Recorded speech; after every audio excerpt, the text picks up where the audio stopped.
Welcome to Dev Bootcamp Live, the podcast where we help you level up so you land your first engineering job and then become the best engineer in your team. I'm Juan Lizarzo.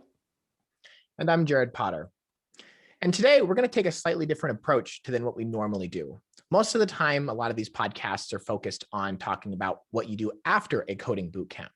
But today we're going to take a slightly different approach, and we're going to talk about to people who either are thinking about getting into a coding bootcamp or people who are already in a coding bootcamp. Juan and I both have experience teaching at a variety of different coding boot camps, and we have experience working with students and what helps them, ultimately land a job in the tech industry. One really important thing that we're going to be talking about is the distinction or the value that you get from taking a real boot camp from a real instructor versus just, paying for a course on Udemy or some other online course. Okay. So we're going to go and just kick things off here, and I'll go ahead and get started with my first point. So Perfect. Before you go into a coding bootcamp, something I would suggest is begin getting a basic, and I really mean like basic familiarity with some of the core web technologies, things like HTML, CSS, and JavaScript. One of my favorite resources to do this with is called Free Code Camp. They really take you through step by step and explain things very succinctly. And it also lets you play around with the code to just, again, building up that basic familiarity. Juan, which tools perhaps have you found useful for students when they just need to start learning the initial basics? Yeah, definitely. Well, of course, Code Academy, free lessons on HTML stuff.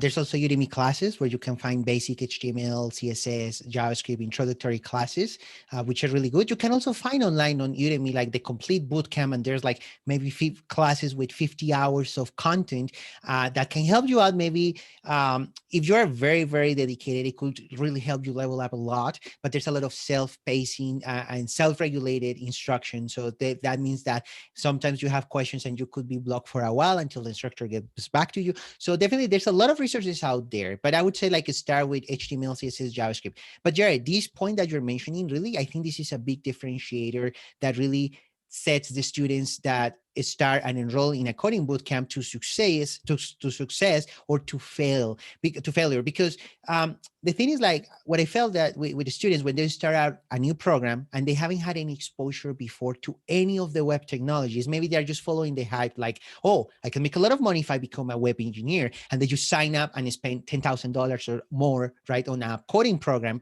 and then they find that they don't like it. So there's two things from this point that you're mentioning that are huge. One, that they will find you as a student or as a potential student, you will find if this is really for you, if you really like it, if you like reading a lot of technical articles, if you are very dedicated to self-teach yourself, because in your career, no one is going to be holding your hand, teaching you everything you need to know. So that's one big thing. And the second thing of this point, Jared, and I think it's really good that you started with that one, is that when you have a little bit of a head start, when you start the program, you're not going to be feeling that you're just catching up and falling behind. Like, I feel like with many of the students, I mean, not my students, because I usually have last year, at least I had the last portion of the program. So everybody was already experienced. But at the beginning, there was a lot of dropouts. And the reason is because they just feel like they are catching up. So they are playing catch up game, right? Like they see something they don't understand. They study really hard, understand a little bit, make some progress, deliver the stuff they need to deliver, their homework,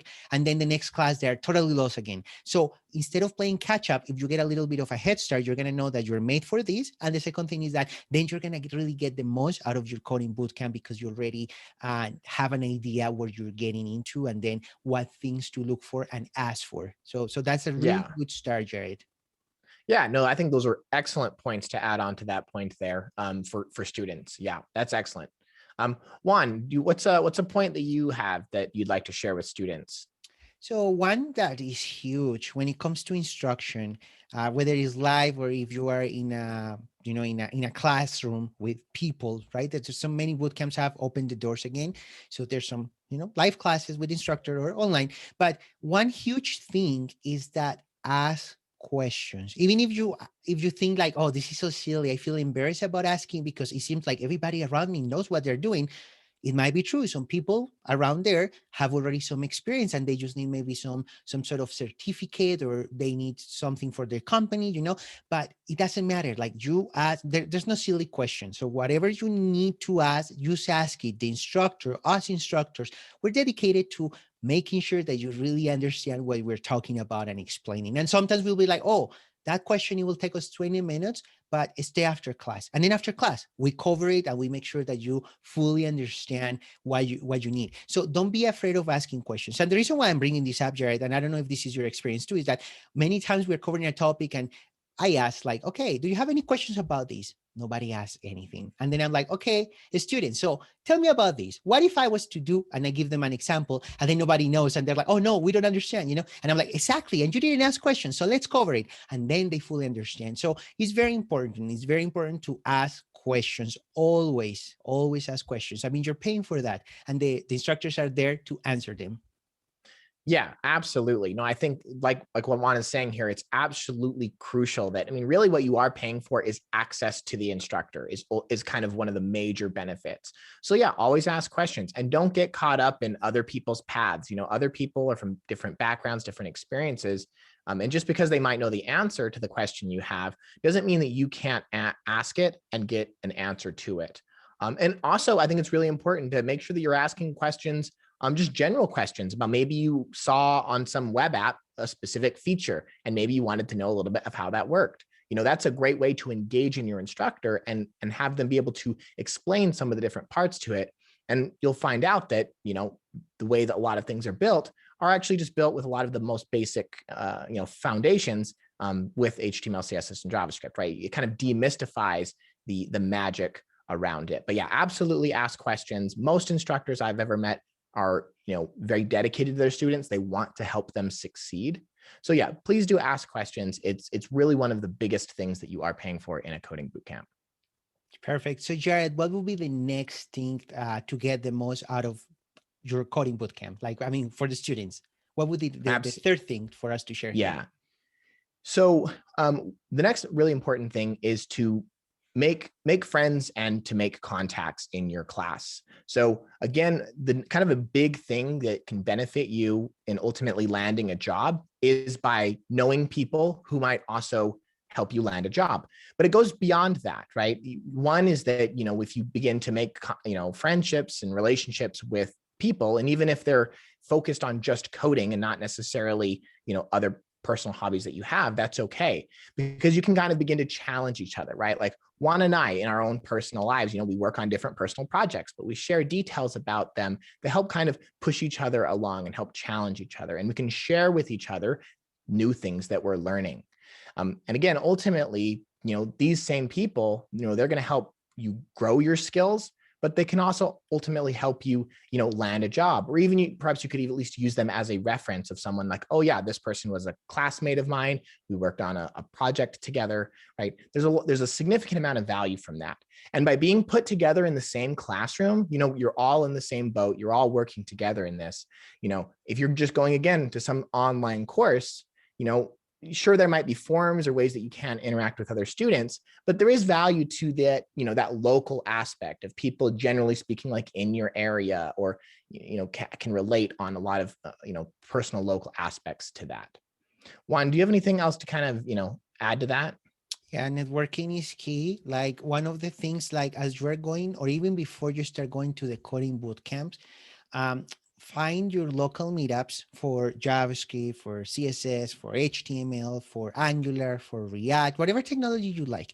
There's always meetups all over. So find where your local chapter for Angular or for whatever technology you like.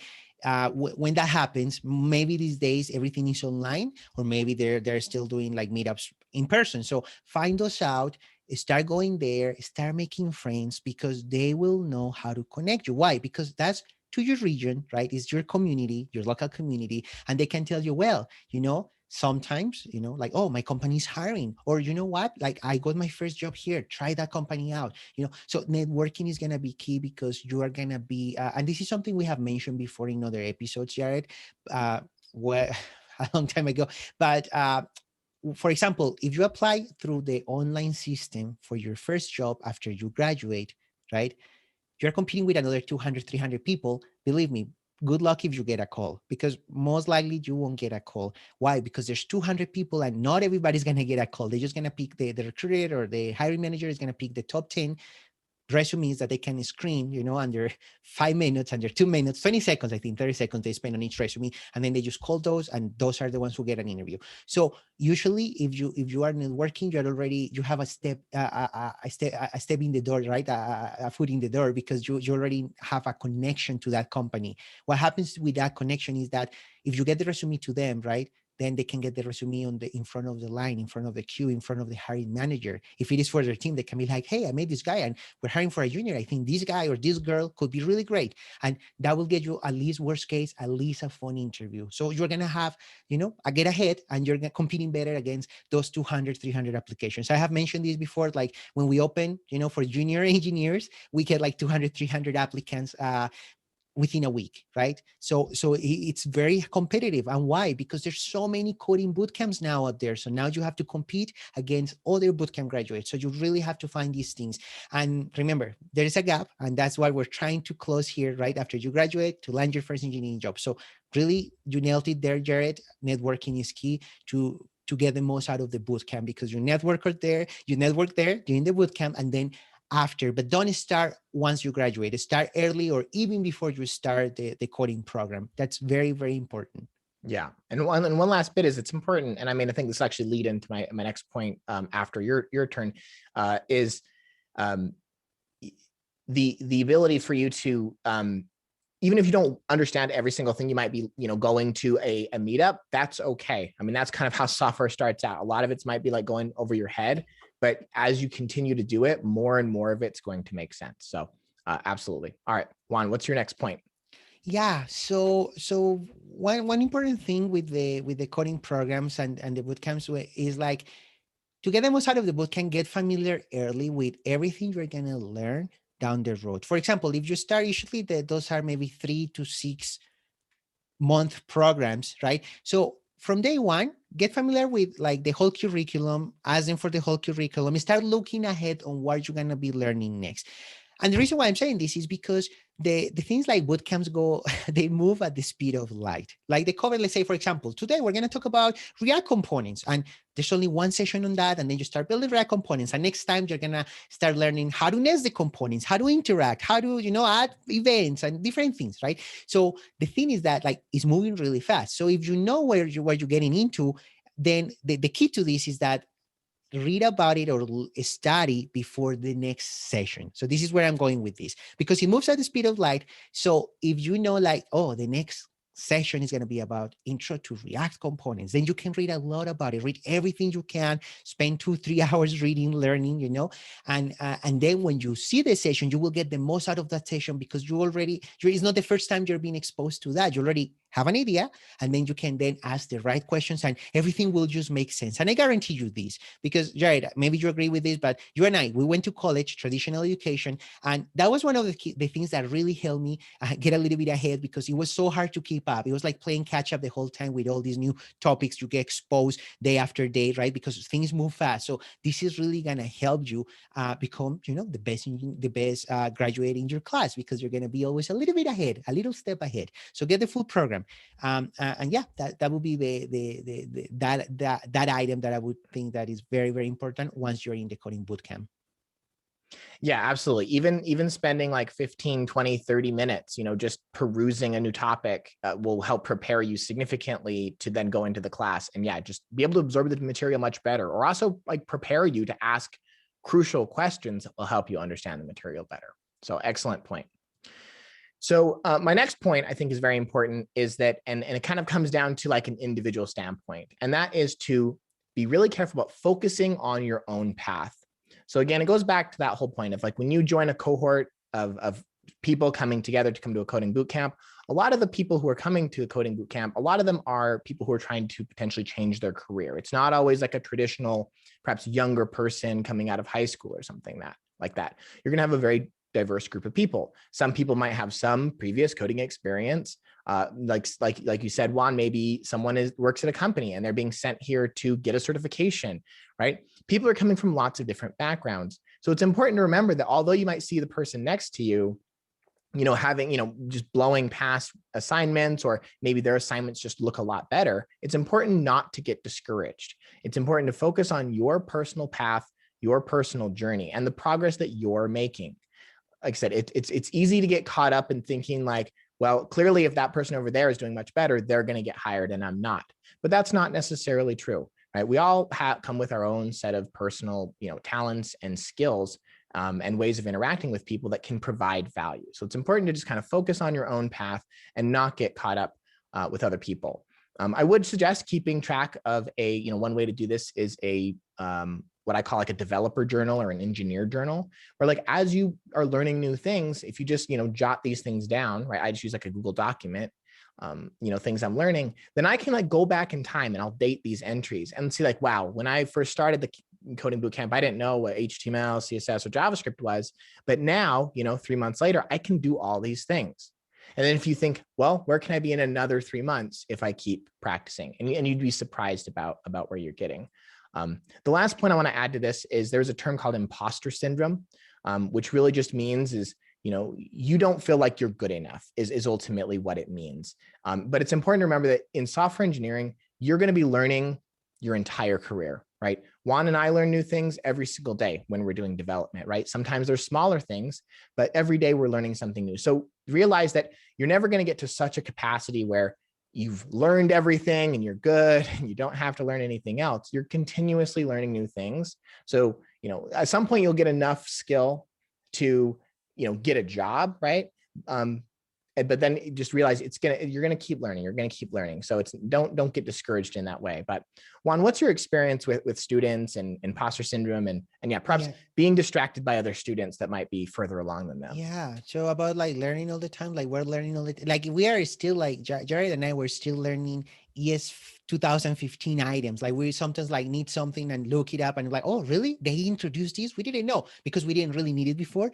So but there's constant learning, new libraries, new things the libraries do, new updates. So there's so much and things have changed so much. So don't worry about that. The other thing, so don't worry about like you have to keep learning all the time. It's never gonna stop. But yeah, Jared, regarding that you said, like that you also nailed it there, which is like once you're a professional, once you're working professional, there's always gonna be someone who's better than you at your job. And there's always gonna be someone better, and there's always gonna be someone that is not better than you. So always focus on yourself, on your own skills. There's always going to be somebody who's going to know more, who's going to be faster, who's going to be younger, who's going to, have less experience and still be better than you, because it just happens, everybody's not the same smart. There's like differences and different levels of intelligence and the way we learn and process information. Don't worry about it. What's important though is like you identify those subjects, that people that are smarter than you, that are better at your job, that are better at their job than you are, and then you pair with them, learn from them, see why they are successful. What are they doing that I'm not doing? Oh, I see that they're doing this and that. Or just ask them, and then you can start learning from them, and that will help you like naturally level up. And then when you realize you're like crap, like you're like, oh, I am so good at this now. Like I learned all this from this person. So that really means just find a mentor once you are, like when you're in your coding program, find a mentor. That also like find a friend, find somebody who knows more. That person will help you. And same thing in the job. We all have mentors. So that's very important point. So I'm gonna take a break here, Jared, just to remind our audience that whatever you're listening this on, whatever platform, don't forget to subscribe or follow, whatever, so you get notified when we publish new content. We're gonna be doing new type of content also. So just subscribe and follow us on Twitter. We have our Twitters on the links on whatever platform you're watching this on. There's so many platforms. So just look at the description. You'll find our links. Follow us there, interact with us, and subscribe to the podcast or to the YouTube channel as we are going to be creating more and more content. We publish weekly. So yeah, just keep that in mind.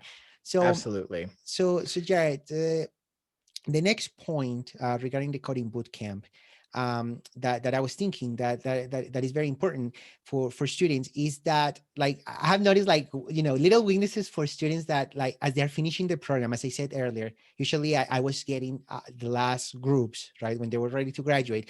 But I always noticed that students are weak with promises. Like they still don't fully understand what a promise is, how they work, how to change them, or async and await asynchronous functions. So my recommendation would be like, earlier in the bootcamp or before you start learning as much as you can. Once you feel comfortable with JavaScript, start learning about promises, because promises is something you're going to be using forever, right? I mean, even right now, these days, we use observables, so if you're using Angular or stuff for HTTP requests, but there's still promises. Probably these use promises under the hood. I mean, I don't really know, but like most likely because that's what natively the spec works with. So learn everything you can about promises, because that's going to make your life easier when you're working with asynchronous code, when you're interacting with APIs, which is what you're going to be doing if you're a web engineer, if you're doing a lot of front end, you have to talk to APIs. So understand promises earlier, and you're going to have an easier time once you start working on your final projects. And that's kind of like the biggest weakness I noticed from all of my groups. They always struggle with promises. Yeah, no, I completely agree with that. I've also noticed that among my students that, as much, I try my best to teach them about promises and async and await, but it really does take a certain amount of practice with it and getting familiar with them. And also how they might interact with each other, right? Like sometimes some of the code might be written more in a promise-based style, where other ones is going to be more async and await. But understanding how they're ultimately the same is really useful in understanding and being able to use it in a practical sense. One other point, just to tack on to my last point about, again, focusing on your own personal growth and growing your skills is, like Juan was saying, there's going to be people who are always smarter than you, but there's also going to be people who are not as smart as you, or at least in very specific skills or technologies. And there's times, one thing that can really help boost your confidence and also boost your skill in a particular thing is mentoring others on specific topics, right? There's sometimes things you might know and someone else might not, and you can teach them that thing. And the confidence that comes about through teaching to others, even in really small capacities with like your coworker or your classmate, really will help solidify concepts and topics to you, or at least help expose maybe how you misunderstood it, to then the point where you could then understand it even better. And I know also a lot of coding boot camps, what they do is they will have mentors in the program that are graduates of the program that can help you learn. So leveraging them to learn new things, but also if you have the opportunity to, maybe even become a mentor at a coding boot camp when you're done. That's a great way of kind of stepping from boot camp to mentorship of boot camp to eventually an actual software engineering job. Yeah, that's very important, and that's true. Like the most of the boot camps hire mentors out of their program, also to expose them, to give them working experience. But the teaching part, like that definitely helps validate your knowledge, and also it helps you find the weaknesses. For example, let's say you're teaching somebody about promises, and then you find like, oh, I don't remember how to reject it, and then you look at the documentation, and then you find it out together, right? And that's something I always tell people, like, hey, I mean, you ask me whatever question, like when I have new coworkers coming on the teams, I'm like, whatever question you have, just ask me. If I don't know, we'll find it out together. We'll find the answer together, because, we don't have all the answers, no matter how experienced we are. There's so many things we don't know, right? So definitely mentoring is very good to find those weaknesses, those gaps that you have. But yeah, so Jared, the next point is something that I guess students take for granted, is that the career services on the bootcamp or the coding programs. Like, it's very important that ask or identify. I mean, if you're enrolled in the program, find out if your institution has a career services or student success program or graduate success programs. If not, and if you haven't enrolled, then find one bootcamp that has that. And the reason for that is because they will help you find the elements that will help you land your first engineering job. For example, many of these career services provide you with mock interviews, right, where they will interview you and give you feedback, real life feedback, real life job interviews. They will help you out with your resume. They will help you out with a lot of things that will get you the interview. Ultimately, getting the job, that's on you, and that will be based on your merit and effort. Nobody's going to get the job for you. Nobody's going to hand you a job offer. You have to earn that. But career services, or these experts, can help you get to the door, and then it's up to you to get the key to that door and then cross it, right? That's up to you once you do the real interviews and everything. But take advantage of that. I mean, I think students take it for granted all the time. They really help. So keep that in mind. Yeah, no, that was actually my additional point that I had was, yeah, absolutely utilize your career services. They can help you write your resume. They can help you make sure that it's targeted towards getting a job. And again, you're not going to get career services through some sort of online, just course that you're following, right? There are online boot camps that do have, career services as well. But yeah, a lot of students go about and don't utilize them. And even, early on, I mean, if you can get someone to at least look at your resume early on, so you can at least begin to develop it, right? I mean, everything, it's kind of cliche, but, everything is being developed, right? And develop means, you're making progress. It gets better and better and better over time. And same thing with this, right? You can, continuously make progress on your resume or on your cover letter or your LinkedIn profile or your GitHub profile, right? There's all these things that can be improved over time and don't just have to be like a big overnight thing to be worked on. So yeah, And absolutely utilize them. yeah, and what you mentioned there, Jerry, is so important. Like, yeah, you can say like, oh, I can find the whole online Coding Bootcamp 2021 to become an expert JavaScript engineer from zero to hero, right? Like, I'm a Udemy instructor, and I guarantee you, like, we're not gonna find your job, we're not gonna help you with your resume. I mean, you get the content, it's self-paced, you study, you can ask some questions. If they're relevant to the material, we answer them, use on text. We don't do live calls, live support. We're not gonna help you out with that. We don't have time for that, like when we have thousands of students. So that's really like you get what you pay for. So when you go to a coding program, you're really going to get that support because you want to get your money's worth, right? So that's very important there, Jared. You make that distinction there, and that's very, very important difference between Udemy classes and the online programs, especially Udemy classes. Like, many people never finish them, right? You have to be very dedicated. Many people have been successful. I have seen people finish those and then get jobs, but it's not everybody, right? So that's very important. So the next point, Jared, I think it's your turn, right? What would it be? Well, I mean, I can definitely keep going on, adding more and more points here. But I covered my list here. So if you have any Okay, I additional have one things. more. Yeah, I have one more. Perfect. Okay, so the last one is like, you know, you get out of the program, you get out what you put in, right? If you go to the program and you say, you know what, I'm just going to coast, just do the sessions, get the certificate is not going to get your job. Okay. But it's very important. Two things that I want to tell you and share with you here. One, finish what you start. Like, it's really bad to say like, oh yeah, you put in your resume, you went to a certain coding program, and the interviews you will ask you, the interviewer will ask you, did you finish your program? When did you graduate? And if the answer is, I didn't graduate, I dropped out, I something, that's already like, hey, you didn't finish what you started. I'm afraid of hiring you or having you in the team, because what if you are here for a couple months, or and then you bail out on the team? It's already a red flag. So finish what you start. If you finish and you graduate, you get a certificate. The interviewer might not ask you to like, hey, bring me the certificate, but they ask you like, hey, did you finish? Yes. When did you graduate? Certain date. Oh, great. That's already very good, because it's like, hey, commitment. It shows commitment. You finish what you start, right? And those are two huge things for teams. We want committed. Like, maybe you're not the smartest person on earth, but if you're committed, we know like, hey, we can teach you the skills you need for this job. Maybe you're not an expert in certain things. We'll teach you. You'll learn, right? So that's very important skills that you don't notice or you don't know, but finish what you start. The second thing is that for the program, find an immersive program, because you get out what you put in. And if you for example just like, oh yeah, I'm gonna do just 3 hours a week for 6 months, then you have to compete with the person that did 20-30 hours a week for 6 months. And guess what? When you do the interview, who do you think is gonna do better? I guarantee you that person is gonna do better. Intensive programs will give you better results. And I understand, maybe you think that, oh, I don't have time for that, I have other things, right? But this thing is not for everybody. You have to have commitment, and you have to put in the work. It's not like you're gonna get a lot of money just out of nowhere. Somebody is gonna hand you a high paying job. It's not gonna happen. You have to put the effort. And everybody that's in the industry, they have earned it. We have earned it. You have to put a lot of work to get to that point, to land your first engineering job. So that's really like, if you have the opportunity, find an intensive program, because you are going to learn more and you're going to have more resources, and then you're going to be just focused on that instead of 100 things, right? So those are the Yeah. last 2 points I wanted to share.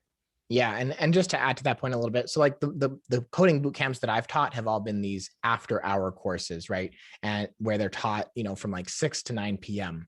And although many of my students have gone on to get jobs and be successful in that way, it is difficult, for a lot of the people in my class, because, usually they're coming from a full-time job that they worked during the day, already kind of having their brain spent. And now they need to sit down for 3 hours, pay attention and learn and practice. And then outside of that, there is an expectation to ultimately, complete assignments on your own outside of class, right? So when you do the math on the hours per week, it can be a bit more difficult. And oftentimes an immersive course and an after hours course are about the same amount of money. So if you can, I would ultimately highly recommend taking an immersive course. If you're very serious about this, and I think you're going to have more success with that, because usually those courses, have you there Monday through Friday for 8 hours a day, and it allows for ample time to practice your code that you might not get in an after hours course. And there's even programs that have like in-house living, like the students moving into the house where the program is taught. And that's super immersive, because after hours, there's like hackathons and a lot of resources. And I have seen those students, like they're so successful because they really like went all in with it, and then, and it's paying off for them. So keep that in mind. Not everybody can do that. Not everybody can afford just leaving their full-time job and doing that. But I can relate to that, Jared. Like definitely like teaching after hours, I can see that the students are more tired, and like, for example, in my case, I was teaching from 7:30 till 10:30 p.m. So, and I had some students in New York, right, in the East Coast. So it was like 12:30 a.m. for them. So definitely it's a challenge, but they graduated, they put in the effort. So it's still like whatever you do, like give everything you can to the program, and graduate and do it because you really feel passionate of it, and it will pay. It will pay it off for you. But yeah, okay. So we're out of time. So yeah, anything else you want to share, Jared, or that's it for today? Perfect. Okay. So thank you so much for joining us today in this episode of Dev Bootcamp Live, where we help you level up so you land your first engineering job, and we help you level up so you become the best engineer on your team. I'm Juan Lizarzo. And I'm Jared Potter. And that's it for today. We'll see you next week.